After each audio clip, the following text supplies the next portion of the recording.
Me estuvieron pidiendo mucho esta segunda parte de este iceberg, la cual considero que es necesaria, ya que en la primera parte del iceberg no abordamos muchos temas que digamos, además de que varios temas quedaron incompletos o con comentarios de suscriptores se pueden complementar mucho más. Antes que nada, una disculpa por la inactividad en el canal. Es algo largo el hacer las investigaciones y las ediciones para estos videos, pero estamos de vuelta y con más constancia, ya que traigo varios icebergs muy buenos para el canal. Sin más que decir, vamos con este video.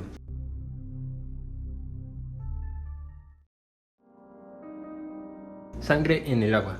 En la primera parte del iceberg abordamos este tema, pero me faltaba contexto para abordarlo de una mejor manera. Se dice que en algunas zonas de la Ciudad de México se empezó a filtrar sangre a los drenajes de la Ciudad de México, sobre todo en lo que fue la zona centro. Esto duró aproximadamente 4 días y esto hacía que la mayoría de los capitolinos tuvieran que tomar agua embotellada en lugar de la que venía de la llave para evitar consumir agua contaminada. Los media del terremoto.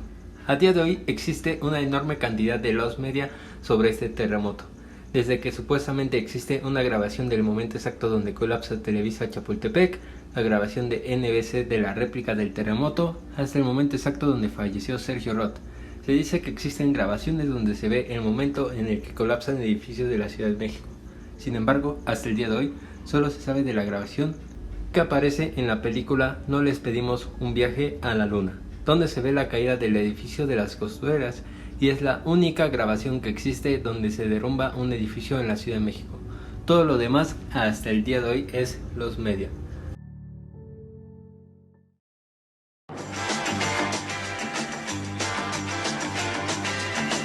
Televisa presenta Hoy Mismo. También hay un ejemplo de un video de hoy mismo. El único video existente en redes del terremoto está incompleto, ya que en el video supuestamente los media, uno de los conductores alcanza a salir del escritorio, mientras que las conductoras se refugian debajo del escritorio y el pánico se apodera de las personas en el estudio y posteriormente la señal se fue a pantalla negra. Sería interesante que algún día apareciera toda esta los media que se menciona, pero parte de esta los media puede que sea solo más que un mito.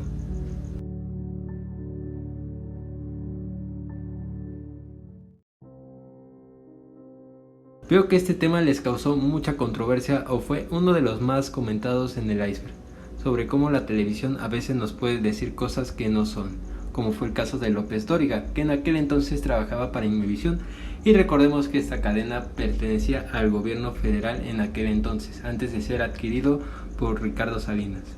Este tema me encantaría abordarlo en un video solamente para este tema, porque es impresionante la desinformación que nos pueden dar en la televisión. Y no solamente hablando del terremoto del 85, también hablo del terremoto de 2017, donde hubo cosas bastante descaradas para jugar con la conmoción de los mexicanos o la solidaridad de los mexicanos. Sin embargo, varias historias como las que son conocidas de Monchito y Frida Sofía no fueron más que teatros montados por la televisión o el gobierno, algo muy cínico por parte de la televisión y el gobierno, porque cómo nos pueden vender cosas que no son con tal de minimizar o centrar la atención en otras cosas que no sean una tragedia.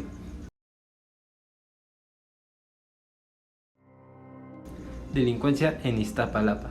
Se dice que en Iztapalapa están llenos de ladrones a causa del temblor, ya que todas las personas que se quedaron sin casa y sin nada, el gobierno los reubicó en la zona de Iztapalapa.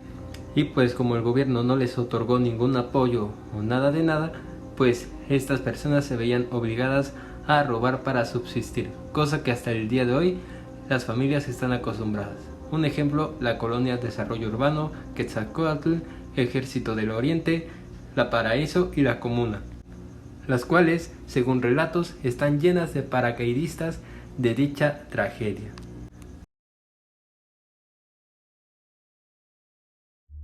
Félix Sordo.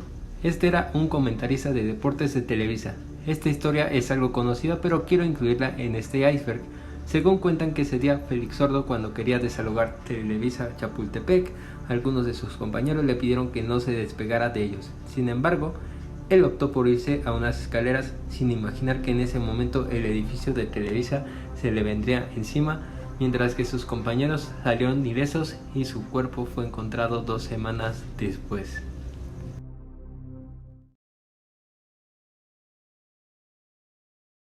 Maquinaria en los escombros. Aquí tengo que retomar un poco el tema de las cortinas de humo. Una historia muy conocida es la de Monchito, la cual al final resultó en una farsa para acaparar la atención del cuerpo de rescate y recuperar una caja fuerte del abuelo de un señor llamado José Ramón. Pero supuestamente esta historia se extendió o lo utilizó el gobierno para acaparar la atención de la gente y así aprovechar para remover el desastre en la Ciudad de México, porque aunque hubiera sobrevivientes por rescatar en los edificios derrumbados, toda la Ciudad de México tenía que quedar en orden en menos de un año, ya que el siguiente año se llevaría a cabo el Mundial de Fútbol, el cual pues se llevaría principalmente en la Ciudad de México.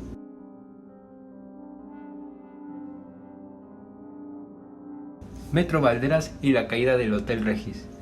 A mediados de 1968 comenzaron trabajos para construir la línea 3 del metro de la Ciudad de México, y para eso utilizaron la avenida Valderas.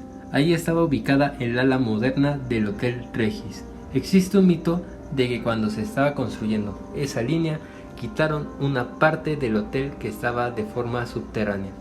Esto ocasionó que el hotel se empezara a hundir poco a poco, y al lado del Hotel Regis estaba un edificio llamado Aztlán, el cual se dañó con un sismo de 1979. Este edificio quedó en el abandono total desde ese año para posteriormente derrumbarse con el sismo del 85.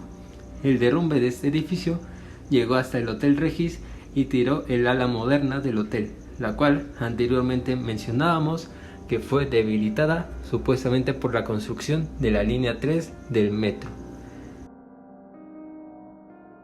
Edificio Nuevo León. Este fue uno de los edificios que resultaron con mayor daño, si no es que el que resultó más dañado de todo este terremoto. Sin embargo, este edificio estaba dañado desde la década de los 70 por un sismo ocurrido en esta década. El edificio estaba ladeado, con fugas de agua, reblandecimiento de los cimientos, y los inquilinos del edificio hacían modificaciones que no estaban permitidas, ya que derrumbaban muros de carga. Pero lo lamentable es que tiempo después se hizo un dictamen en el que se mencionaba que este era el edificio más seguro de la ciudad. Y esto se vio muy bien reflejado en el sismo. Sin embargo, eran constantes los informes a los habitantes de este edificio que existían una gran cantidad de problemas estructurales, y esto se terminó de evidenciar en el sismo del 85, donde ese edificio se vino totalmente abajo. Lo impresionante es cómo años anteriores le otorgaron un dictamen a este edificio como el edificio más seguro de la Ciudad de México, y este edificio fue el que terminó totalmente destrozado en medio de este terremoto, como lo podemos ver en varias imágenes, como el edificio se vino de forma horizontal hacia abajo. Los niños huérfanos del 85. Cabe aclarar que esto es solo un mito, pero esta historia es de las más perturbadoras que leí de este iceberg. Se dice que los niños que quedaron huérfanos o heridos en aquel sismo los subían a camiones con rumbo al DIF, pero la realidad es que estos camiones se usaban para el tráfico de menores. Algo que suena muy perturbador, pero aclaro, esto es solo un mito. El ejército en el terremoto. Este punto está algo extenso pero bastante interesante.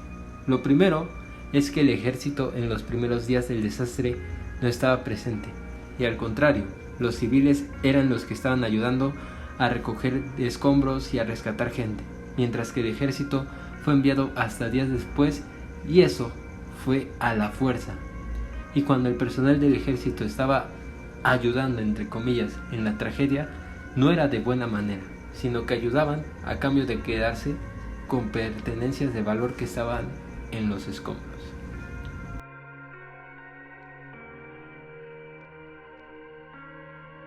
Existe una transmisión de la estación de radio XEQ donde se menciona que se le disparará a cualquier persona que se sorprenda saqueando los edificios afectados. También algunos testimonios mencionan que los militares que sorprendían a esta gente se los llevaban detenidos, algo que suena muy sorprendente en la parte de disparar a las personas. Lo demás Para mi punto de vista estoy de acuerdo, porque no se debería de utilizar una tragedia para que las personas se adueñen de cosas de personas que probablemente fallecieron en esta tragedia. Pero nos estaban avisando, por ejemplo, que las combis Ruta 1 de San Antonio Abad a Tlalpan, pues están cobrando 300 pesos, que esa no es la cuota. Esa gente merecería también un castigo, así como los señores del ejército tienen orden de matar al que esté efectuando rapiña en los edificios derrumbados. Ellos ya saben que en cuanto alguien se acerque ahí sospechoso y empieza a querer abusar, ahí pueden encontrar la muerte rápidamente.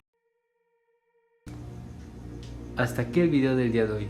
Espero que les haya gustado, y si fue así, suscríbanse al canal, compártanlo con sus amigos, compártanlo con conocidos, para que este canal vaya creciendo poco a poco.